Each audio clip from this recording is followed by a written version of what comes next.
So ప్రధానంగా మీరు ప్రభుత్వం నుంచి ఏం డిమాండ్ చేస్తున్నారు అసలు ప్రభుత్వాన్ని? ప్రభుత్వాన్ని ఇప్పుడు ఒక కంపారిజన్ జరగాలి, అసలు ఎవరి విగ్రహాలు పెట్టాలి అనేది. ఇప్పుడు నువ్వు సినిమా రంగానికి సపోజ్ తీసుకుందాం అనుకో, సినిమా కాంట్రిబ్యూషన్ చాలా మంది అంటున్నారు కళామ తల్లి ముద్దు బిడ్డ అంటే. అరే ఈ దేశం గర్వించదగ్గ అద్భుతమైన కళామ తల్లి ముద్దు బిడ్డ ఎవరంటే మా పైడి జయరాజ్. ఈ ప్రాంతంలో పుట్టిన మా సిరిసిల్ల బిడ్డ Paidi Jayaraj. The one and only one person, the first action hero in India is Paidi Jayaraj. కాదని చెప్పమానండి ఎవరన్నా? ఇక్కడ పుట్టినటువంటి బిడ్డ 9 డిఫరెంట్ భాషలలో యాక్టింగ్ చేసి ఆయనే world 7th body building championship గెలిచినటువంటి వ్యక్తి ఆయనే. అశోక్ కుమార్లు పెద్ద పెద్ద ఆర్టిస్టులతోని వర్క్ చేసినటువంటి వ్యక్తి, అన్ని భాషలలో అవ్వల్ స్థానం ఉన్నటువంటి వ్యక్తి. ఇలా ఫిలింఫేర్ అవార్డ్స్ అని చెప్తా ఉంటాం కదా మనం. అసలు ఫిలింఫేర్ అవార్డ్స్కు బీజం పోసిందే ఆయనే. అసలు ఆయన తోటే ఫిలింఫేర్స్ ఇలా అందరు ఫిలింఫేర్ అవార్డ్స్ వస్తే గొప్ప అని చెప్పుకుంటారు కదా, దానికి బీజం పోసిన ఆయనే. అసలు ఈ సినీ కార్మికులకు సంఘం పెట్టింది ఆయనే. ఇక్కడ నుంచి పోయి బొంబాయి పోయిన తర్వాత ఇంకోటి అక్కడి నుంచి సినిమా ఇక్కడికి వచ్చేటందుకు ఇప్పుడు వీళ్ళు పైడి జయరాజ్తోని మేము యాక్టింగ్ మేము చేస్తాము అని చెప్పని నాగేశ్వరరావు, ఎన్టీ రామారావు అసంటి వాళ్ళు మాట్లాడితే మీరు చెన్నై వదిలిపెట్టి మీరు హైదరాబాద్ వస్తేనే నేను మీకు టైం ఇస్తా అని చెప్పిండి నేను. ఓకే, ఇవన్నీ ఏం కల్పితాలు కాదు, చూడరు మీరు తెలుసుకోండి. మీరు అంటే ఇప్పుడు చర్చ వచ్చింది కాబట్టి నేను చెప్తున్నా, ఇవన్నీ జనం కూడా తెలుసుకోవాలి. నాగేష్ అంటే చెన్నారెడ్డికి దగ్గరుండి ఇక్కడ సినిమా ఇండస్ట్రీ అక్కడ నుంచి ఇక్కడికి వచ్చేటందుకు చెన్నారెడ్డితో మాట్లాడిన దాంట్లో ఈయన చాలా ప్రధానమైన పాత్ర ఉన్నది. ఇక్కడ నాగేశ్వరరావు కీలక పాత్ర అంటారు కదా. మొత్తం చెప్తున్నా కదా, నాగేశ్వరరావు కూడా అసలు నాగేశ్వరరావు అడుగుతున్నది బంజారా హిల్స్ లో ప్లాట్ చెన్నారెడ్డికి చెప్పించి గవర్నమెంట్ నుంచి నాగేశ్వరరావుకు ప్లాట్ ఇప్పించిండు.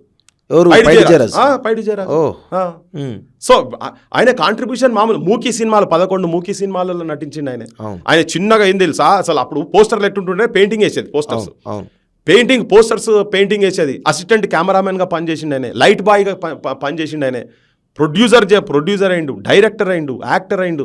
అసలు యాక్షన్ సినిమాలలో అసలు ఇండియాలో గుర్రపు సవారీ చేసి అప్పటిదాకా ఉట్టి కట్టి సాములు తిప్పుతుండే, గుర్రపు సవారీ చేసి కత్తి పట్టుకొని తిరిగే దాంట్లో ఆయన టాప్. స్టంట్స్లలో ఆయన టాపు, యాక్షన్లలో ఆయన టాపు. సో ఇటువంటి నుండి హీరోగా, విలన్గా డిఫరెంట్ పాత్రలలో పోషించి అదొకటే కాదు, సినిమా అక్కడి నుంచి ఇక్కడికి వచ్చే దాంట్లో టాప్ మోస్ట్ స్థానం ఉన్నటువంటి మా జయరాజ్ను ఎక్కడన్నా వీళ్ళు గౌరవించే ప్రయత్నం చేశారా? అసలు దాదాసాహెబ్ ఫాల్కే అవార్డు వచ్చింది ఆయనకు, హైయెస్ట్ అవార్డు ఇన్ సినిమాస్. ఆయనకు అవార్డు వచ్చింది. ఆయనని ఇక్కడ పేరు ఉండదు, పాడు. ఇప్పుడు ఫిలిం నగర్ అంటారు, ఫిలిం నగర్ ఎందుకండి? పైడి జయరాజ్ కాలనీ అని పెట్టండి. పైడి జయరాజ్ అంటేనే ఇండియన్ సినిమా, తెలంగాణ సినిమా. ఇప్పుడు బాలీవుడ్ గురించి మనోళ్ళు మొత్తం బాహుబలి సినిమాలు మొత్తం అద్భుతంగా దేశవ్యాప్తంగా ఇట్లా ప్రపంచవ్యాప్తంగా ఇట్లా పోతున్నాయి మూవీస్ అని. అరే ఆయనే ఇక్కడ పుట్టిన బిడ్డ ఎప్పుడో చేసిండు ఆ పని. ఇక్కడ పుట్టిన బిడ్డ ఎప్పుడో చేసిండు.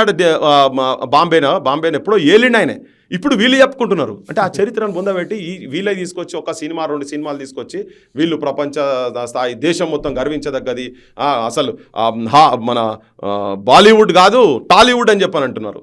అరే టాలీవుడ్ అని నిన్న మొన్న చెప్తున్నారు మీరు. ఆయన బాలీవుడ్ స్థాయిలో కాదు హాలీవుడ్ స్థాయిలో నటించినటువంటి వ్యక్తి కదా, మూకీ మూవీస్ కావచ్చు ఇవన్నీ. మరి అటువంటి పేరు అడగడంలో మాకు ఏమాత్రం అంటే మాత్రం స్వేచ్ఛ లేదా మాకు? ఇలా అడ్డగోలుగా మాట్లాడుతున్నారు. చర్చ చేయండి, దేని మీద చర్చ చేస్తారా? పైడి జయరాజ్ గురించి చేస్తారా? దేని మీద చర్చ చేస్తారా? అటువంటి టాప్ మోస్ట్ యాక్టర్ను సినిమా ఇండస్ట్రీ ఇక్కడికి వచ్చేటందుకు కాంట్రిబ్యూట్ చేసినటువంటి వ్యక్తి అటువంటి ఉంది. ఎక్కడన్నా పేరుందా? అసలు ఎక్కడన్నా మాట్లాడిరా? ఏం మాట్లాడే? ఒక చిన్న ఇంకొకటి ఈయన పేరు మీద ఒక చిన్నది అక్కడ ఎవరు మొన్న మన మామిడి హరికృష్ణ పాప రవీంద్ర భారతిలో చిన్న థియేటర్ది అంటే పాప తన ట్రై చేసినట్టున్నాడు, బాగా ట్రై చేసినట్టున్నాడు. కానీ ఆ చిన్నదానికే పెట్టగలిగినరు. కానీ ఇప్పుడు సినిమా ఇండస్ట్రీ మొత్తం ఇంకా వాళ్ళకి అబంధ హస్తాలనే ఉన్నది కదా. సో అందుకనే పాప ఏదో చిన్న దాని మీద పెట్టిండు. అట్లా కాదు కదా, ఆయనకు రావాల్సిన గౌరవం చాలా పెద్దది. కానీ మరి ఆ గౌరవం ఇచ్చిండ్రా? ఇప్పుడు నేను అడుగుతున్న కంపారిజన్ దాంట్లో వీళ్ళుగా చేసింది. అందుకనే చరిత్ర ఎప్పుడైనా తోత తెలుస్తుంది, ఫ్యాక్ట్స్ ఎక్కడున్నాయి అనేది. ఇప్పుడు ఇలా మాట్లాడుతున్నాం మనంతా ఆ రంగంలోకి వెళ్ళి వచ్చినటువంటి వారి గురించే. ఇప్పుడు పైడి జయరాజ్ గారి గురించి కాదు, ప్రభాకర్ రెడ్డి గారి గురించి తీసుకుందాం. ఇంకొక ఉదాహరణ తీసుకుందాం.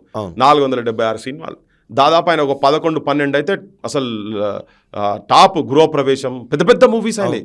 గాంధీ పుట్టిన దేశం కావచ్చు, పండంటి కాపురం కావచ్చు, అట్లా 8, 10, 11 సినిమాలు అయితే టాప్ సూపర్ డూపర్ హిట్ సినిమాలు. ఎన్టీఆర్ కంటే కూడా అద్భుతంగా డైలాగ్ వన్ టేక్ లో డైలాగ్ చెప్తున్నటువంటి ఒక పేరుంది ఆయనకి వాస్తవంగా. ఎన్టీఆర్ చాలా సార్లు టేకు రిటేకు చేస్తుండే. అప్పుడు సినిమా ఇండస్ట్రీ అంతా వాళ్ళ చేతులు కదా. అరే ఏం విగ్రహం ఆయనది, నోట్లకెళ్ళి ఇట్లా మాట వస్తే ఇట్లా ఆయన విలన్ పాత్ర చేసినా, పెద్ద మనిషి పాత్ర చేసినా, హీరో పాత్ర చేసినా, ఆ అభినయము, ఆ రూపము, ఏం రూపం అది ఆయన. అటువంటిది ఇంకోటి అన్నిటికన్నా ఎక్కువ ఏంటంటే ఆయన దగ్గర ఉన్నటువంటి సేవా గుణము, ఆ కార్మికుల గురించి ఏదైతే ఆయన ల్యాండ్ సంబంధించినటువంటి అంశంలో చిత్రపురి కాలనీలో ఆయన పేరు మీద ఎన్ని పెట్టాలి ఇక్కడ? అటువంటి వాళ్ళు ఉన్నారా? చేసిందా ఎవరన్నా? ఇలా పెద్ద పెద్దోళ్ళు సినిమా పెద్దలు అని చెప్పని పెద్ద పెద్దోళ్ళు పేర్లు తీస్తుంటారు. ఇప్పుడు రాఘవేంద్ర రావు అని, రామానాయుడు అని పెద్దోళ్ళు చాలా. ఇప్పుడు చిరంజీవులు, మోహన్ బాబులు వీళ్ళందరి పేర్లు తీస్తుంటారు కదా. ఈ దానికి వచ్చేసింది. మరి మా వాళ్ళ పేర్లు ఎక్కడ కనిపించాయి? కత్తి కాంతారావు పేరు పెద్ద మనిషి అంటే ఇప్పుడు సినిమా ఎవరు భయ్? సినిమాల దేశంలో గర్వించదగ్గ వ్యక్తి పైడి జయరాజు పేరైతే రావాలనా లేదా?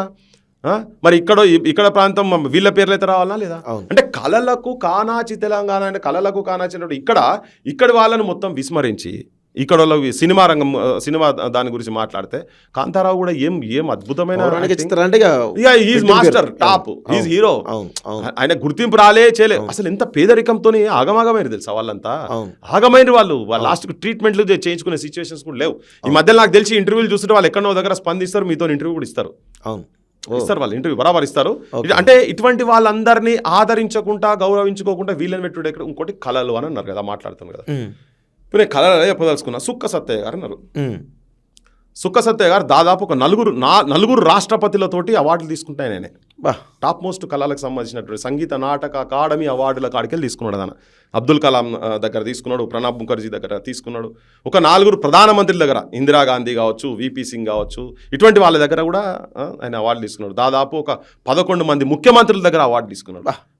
ఒకటేసారి రెండు యూనివర్సిటీలకు వెళ్ళి, తెలుగు యూనివర్సిటీ, కాకతీయ యూనివర్సిటీకి వెళ్ళి ఆయనకి డాక్టరేట్ డిక్లేర్ చేశారు. చేస్తే తన పోయి కాకతీయ యూనివర్సిటీలో I think 2004 or 2005 Kakatiya university నుంచి అవార్డు తీసుకున్నాడు. మాదేవి దండామా, భూదేవి దండామా, అమ్మవారు పార్వతిరా, జయ రామ రామ, సారు బయటికి వెళ్ళినాదో, జయ రామ రామ, అట్లా గజ్జలు కొమ్మినే పెట్టుకుంటా ఒకటే మగ పాత్ర, ఆడ పాత్ర 1-2 నిమిషాలలో ఇట్లా మార్చేసి, గొంతులు మార్చేసి కొన్ని వేల గంటలు, దాదాపు 20,000 ప్రోగ్రాంలకు పైన ఆయన ప్రతిరోజు అదే పని.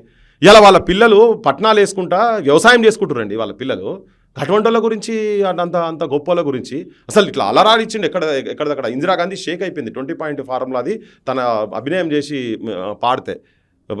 అట్లా అంటే నేనేమంటున్నా అంటే ఈ ప్రాంతంలోకి వెళ్ళి ఉన్నటువంటి వీళ్ళకి ఎక్కడ మళ్ళీ ఇవన్నీ ఈ కెమెరాలు, షోలు ఇవన్నీ కాదు, కొన్ని వేల గంటలు ఆయనే తన బిరప మల్లమ్మ కథలు ఇట్లా చెప్తుంటే కళ్ళు మూసుకుంటే నిజంగా కూడా ఆ గుర్రం వేషం వేసి గుర్రాలు పడిపోతున్నట్టుగా ఆ చిత్రాలు జనం లోపల కనిపించేదని చెప్పి ఇప్పటికీ జనం అనుకుంటుంటారు.